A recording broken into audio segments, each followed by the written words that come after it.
សួស្តីបងប្អូនជនរួមជាតិជាទីគោរពត្រឹមតែមួយពព្រិចភ្នែកប៉ុណ្ណោះទឹកដីនៃប្រទេសថៃទាំងមូលត្រូវបានប្រែក្រឡាប់คล้ายជារណ្ដៅវិនាសកម្មព្រឹត្តិការណ៍ដែលបងប្អូនកំពុងតាមបាននៅពេលនេះគឺជាកំណត់ត្រានៃមហន្តរាយដ៏គួរឲ្យតក់ស្លុតបំផុតដែលបានហែកហួរគ្រប់ទិសទីផ្ទៃមេឃបានប្ដូរពណ៌ផែនដីក៏ក្រើករញ្ជួយឯអាយុជីវិតមនុស្សរាប់ម៉ឺននាក់កំពុងស្ថិតក្នុងសភាពផុយស្រួយបំផុតគ្រោះថ្នាក់រាប់មិនអស់បានវាយលុកព្រមគ្នាបោកកំទេចអ្វីៗគ្រប់យ៉ាងដោយគ្មានក្តីប្រណីនេះគឺជាដំណើរឆ្ពោះទៅកាន់ចំណុចស្នូលនៃប្រវត្តិសាស្ត្រដ៏សែនកក្រោកដែលមិនធ្លាប់មានពីមុនមករឿងរ៉ាវដ៏គួរឲ្យព្រឺសម្បុរនិងក៏ក្រើកញាប់ញ័ររញ្ជួយមេឃដីនេះបានចាប់ផ្ដើមឡើងនៅឯតំបន់ឧស្សាហកម្មខ្នាតយក្សក្នុងខេត្តឆាឈើងសៅនៃប្រទេសថៃ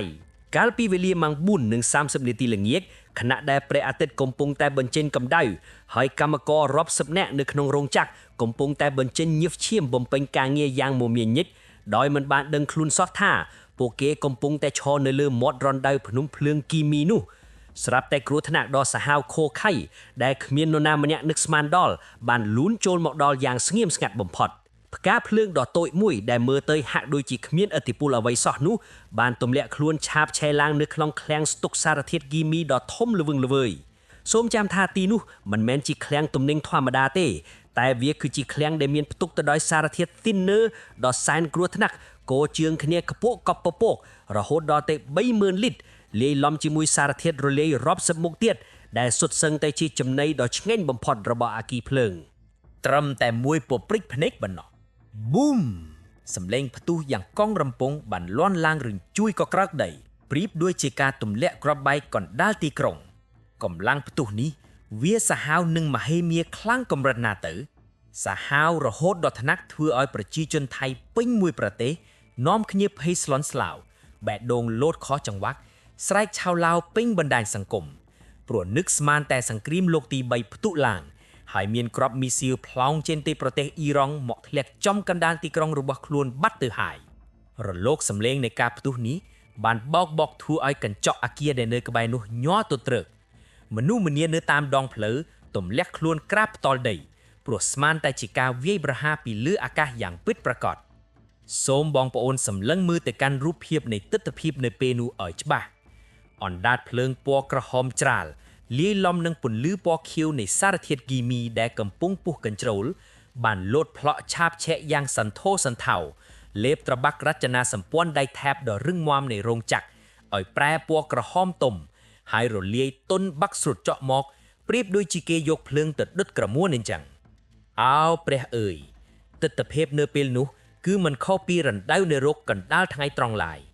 មហាផ្សែងពោលពណ៌ខ្មៅក្រាស់ខ្មឹកបានខ្មួលខ្មាញ់ហុយត្រឡោមឡើងកប់ទៅលើអាកាសបង្កើតបានជារាងផ្សិតយ៉ាក់ដ៏គួរឲ្យតក់ស្លុត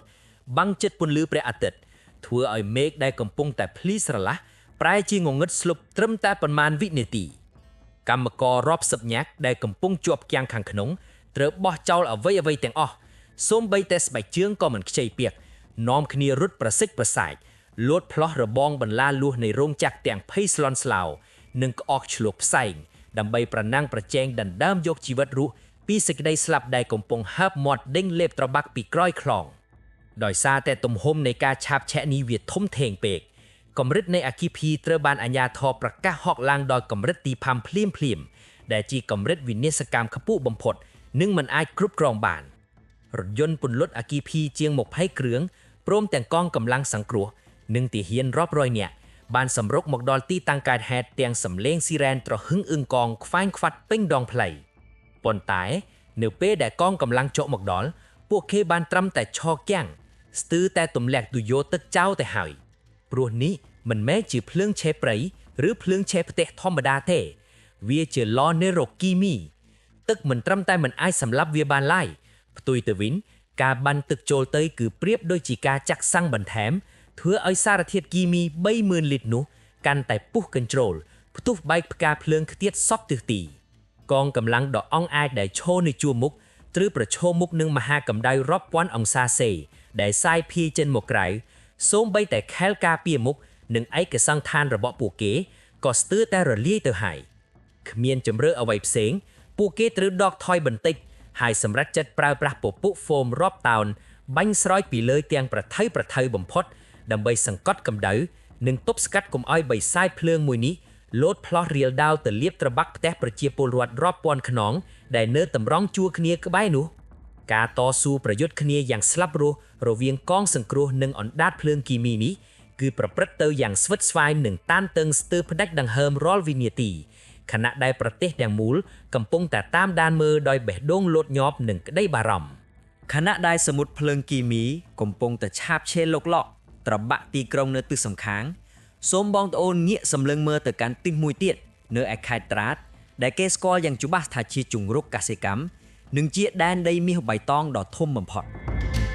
នៅទីនោះធម្មជាតិដែលធ្លាប់តែផ្ដល់សេចក្តីសុខហាក់បីដូចជាកំពុងតែផ្ទុះកំហឹងសម្បាយយ៉ាងខាងអាកាសធាតុដែលធ្លាប់តែស្រស់បំព្រងកណ្ដាលរដូវក្តៅស្រាប់តែប្រែប្រួលយ៉ាងតន់ហន់គួរឲ្យព្រឺសម្បុរពពកខ្មៅងងឹតក៏គិតគ្នាបានទាញទម្លាក់ចោលមកគ្របដណ្ដប់ពេញផ្ទៃមេឃ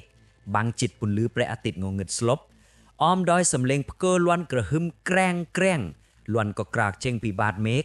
เพื่อឲ្យសត្វពាហនៈរត់រកកន្លែងពួនយ៉ាងស្លន់ស្លោត្រឹមតែប៉ុន្មាននាទីប៉ុណ្ណោះកំហឹងនៃមហាខ្យល់ព្យុះខិនត្រាក់រដូវក្តៅបានវាយលុកចូលមកយ៉ាងសាហាវឃោរឃៅបំផុតកម្លាំងខ្យល់បក់បោកខុនលបឿនយ៉ាងលឿនដោយសត្វសាហាវហែកចំណៃបានប្រែคล้ายអ្វីគ្រប់យ៉ាងឲ្យទៅជាភាពវឹកវរត្រឹមតែមួយដង្ហើមចេញចូលសូមបងប្អូនសម្លឹងមើលទៅកាន់ដើមទុរេនរាប់រយរាប់ពាន់ដើមដែលកសិករបានខិតខំថែទាំពួកគេថ្នាក់ថ្នមស្រោចទឹកដាក់ជីការពារសត្វល្អិតតាំងពីដើមពុនកូនដៃរហូតដល់ធំលូតលាស់ពេញរូបរាងមានផ្លែធំតោងពេញមែកម្ចាស់ចំការខ្លះខំយកខ្សែនីឡុងទៅចងយងមែក1000ដងដើម្បីកុំឲ្យបាក់តែពេលនេះដើមឈើទាំងនោះត្រូវខ្យល់បិសាចបោកបំបាក់យោចុះយោឡើងទាល់តែដាច់ខ្សែចំណងផាំងឬគោលដែលធ្លាប់តែចាក់ដីយ៉ាងរឹងមាំត្រូវរបោកដាច់ចេញពីដីលាន់សំលេងក្រាំងបាក់ស្រុតដួលក្រាំងក៏ក្រើកញាប់ញ័រពេញទាំងចំការអ្វីដែលធ្វើឲ្យរំជួលចិត្តនិងសង្វេគកាត់ថ្លៃបំផុតនោះគឺផ្លែទុរេនរាប់ម៉ឺនផ្លែដែលត្រៀមនឹងប្រមូលផលនៅសប្តាហ៍ក្រោយដើម្បីប្រែក្លាយទៅជាប្រាក់ចំណូលដោះស្រាយបំណុលនិងផ្គត់ផ្គង់ក្រពះគ្រួសារនោះត្រូវបានខ្យល់វាយទម្លាក់ដឹបរុះជ្រុះខ្ចាត់ខ្ចាយដេកននាលពេញផ្ទៃដីវាស្មៅទុរេនទាំងនេះនៅខ្ចីសัตว์មិនទាន់ឡើងធ្លាក់មកគឺខូចខាតទាំងស្រុងមិនអាចសូម្បីតែយកទៅកាយឆ្នៃធឿបង្អែមឬលុកឡៃឡង់បានឡើយគឺមានតែផ្លូវមួយគត់បើប្រមូលបោះចោលធឺជាសម្រាមផ្លែនីមួយដែលធ្លាក់មកគឺប្រៀបដូចជាដំណក់ទឹកភ្នែកនិងឈាមរបស់ម្ចាស់ចំការដែលកំពុងហូរស្រក់ចុះមកអញ្ចឹងសូមក្រឡេកមើលទៅកាន់បុរសចំណាស់វ័យ72ឆ្នាំម្នាក់គាត់លែងមានកម្លាំងកំហែងតទៅទៀតហើយគាត់បានត្រឹមតែឈរទន់ជង្គង់ទម្លេះខ្លួនផ្ទាល់ដីសម្លឹងមើលទិដ្ឋភាពវិនាសកម្មនៅចំពោះមុខទាំងដៃជើងញ័រទៅត្រឹកទឹកភ្នែកហូរស្រក់កាត់ភ្នត់ជ្រួយនៅលើផ្ទៃមុខក្តីសង្ឃឹមពេញមួយឆ្នាំញើសឈាមដែលហូរស្រក់រាល់ថ្ងៃការក្រោកតាំងពីព្រលឹមទុលប្រលប់ត្រូវបានខ្យល់ព្យុះបោសសម្អាតយកទៅបាត់ត្រឹមតែមួយប៉ព្រិចភ្នែកទ្រព្យសម្បត្តិរាប់លានដែលជិតនឹងហុចហ្វល់ទៅហើយត្រូវរលាយសូន្យបន្សល់ទុកត្រឹមតែភាពទំទេស្អាតនិងកំណោបំណុលនេះគឺជាការកាត់ក្តីពីធម្មជាតិដែលគ្មានក្តីមេត្តាគ្មានការយោគយល់ហើយក៏គ្មាននរណាម្នាក់អាចតវ៉ាឬទប់ទល់បានឡើយវាគឺជាការបាត់បង់ដ៏សែនឈឺចាប់ដែលចាក់ដោតជ្រៅទៅដល់ក្រហមបេះដូងធ្វើឲ្យអ្នកដែលឈរមើលស្ទើរតែថប់ដង្ហើមនិងស្រក់ទឹកភ្នែកជំនួសរឿងរ៉ាវវាមិនទាន់បញ្ចប់ត្រឹមនេះទេគ្រោះមហន្តរាយបានបន្តវាយលុកចូលមកដល់បេះដូងនៃទីក្រុងដែលមានមនុស្សរស់នៅរាប់លាននាក់នៅឯខណ្ឌបាងខែននិងធុងគ្រូ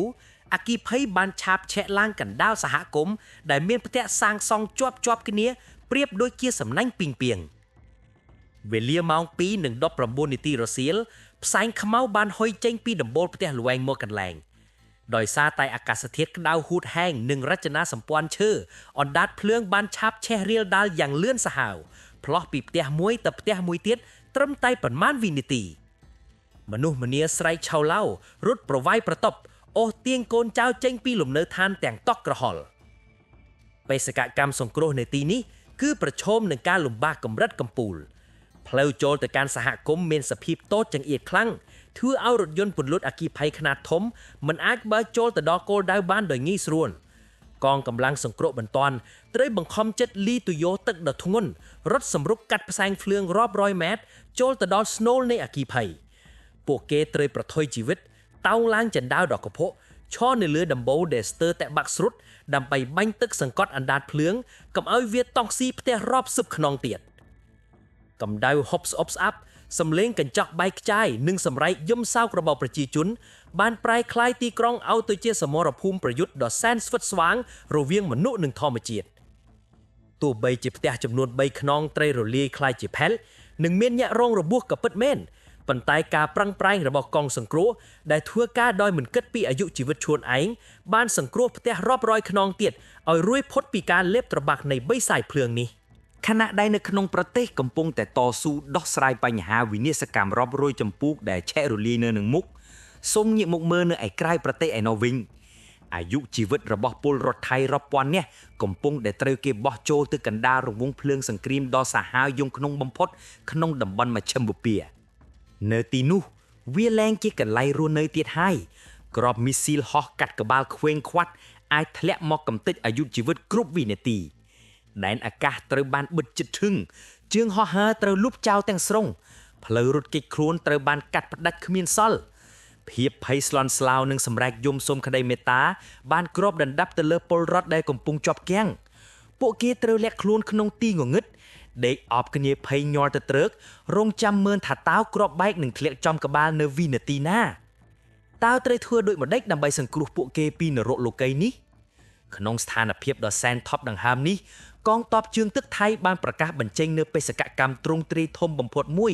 ដែលមិនធ្លាប់មាននាវាចម្បាំងខ្នាតយក្សដែលមានសមត្ថភាពផ្ទុកមនុស្សបានរហូតដល់ទៅ 1000 នាក់ត្រូវបានរៀបចំឡើងជាបន្ទាន់អំដោយកងនាវាការពារយ៉ាងរឹងមាំប្រៀបដូចជាបន្ទាយដៃថែបអណ្ដែតទឹកនេះមិនមែនជាការធ្វើដំណើរទេសចរទេប៉ុន្តែវាគឺជាបេសកកម្មឆក់យកជីវិតពីមាត់មច្ចរេតប៉ុន្តែអ្វីដែលធ្វើឲ្យកអកឈាមនិងគាំងបេះដូងបំផុតនោះគឺនាវាដ៏មហិមានេះត្រូវធ្វើដំណើរវាយបំបែករលកសមុទ្រកាត់មហាសមុទ្រដ៏ធំល្វឹងល្វើយដោយត្រូវចំណាយពេលវេលាធ្វើដំណើរកាត់ទឹករហូតដល់ទៅ2សប្តាហ៍ឯណោះទើបអាចទៅដល់តំបន់សុវត្ថិភាពក្បែរធ្លៀងសង្គ្រាមនោះ2សប្តាហ៍អោពេលឲ្យកណ្ដាលតំបន់ដែលគ្រាប់បែកធ្លាក់ដូចគ្រាប់ភ្លៀងតើឲ្យប្រជាជនដែលកំពុងប្រថុយជីវិតរាល់វិនាទីរងចាំយ៉ាងម៉េចទៅ2សប្តាហ៍គឺជាពេលវេលាដ៏សែនយូរអន្លាយប្រៀបដូចជាការដេករងចាំសេចក្តីស្លាប់ដ៏គួរឲ្យរន្ធត់បំផុតចំណែកឯបងប្អូនក្រុមគ្រួសារនៅឯស្រុកកំណើតឯណោះវិញបានត្រឹមតែអង្គុយអោបជង្គង់យំរាប់វិនាទីបន់ស្រង់គ្រប់ប្រសពសាធុការទាំងទឹកធ្នែកសូមកុំឲ្យគ្រាប់មីស៊ីលធ្លាក់ចំកន្លែងមនុស្សជាទីស្រឡាញ់របស់ខ្លួនសូមឲ្យពួកគេអាចដកដង្ហើមរស់រហូតដល់នាវានេះទៅដល់រាល់វិនាទីដែលកន្លងទៅ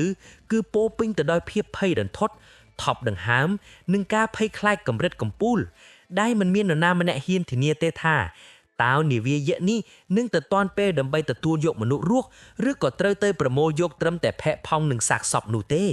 បងប្អូនជនរួមជាតិជាទីគោរពឆ្លងកាត់ការវះកាត់ព្រឹត្តិការណ៍ទាំងនេះយើងបានឃើញយ៉ាងច្បាស់នៅភាពវឹកវរនិងសេចក្តីវិនាសដែលកំពុងលេបត្របាក់ប្រទេសថៃនេះគឺជាឧទាហរណ៍ដ៏រស់រវើកដែលបង្ហាញថាការប្រងើយកណ្ដាលរបស់អាជ្ញាធរនិងភាពយឺតយ៉ាវគឺជារឿងដែលគួរឲ្យខ្លាចជាងបិសាចភ្លើងទៅទៀត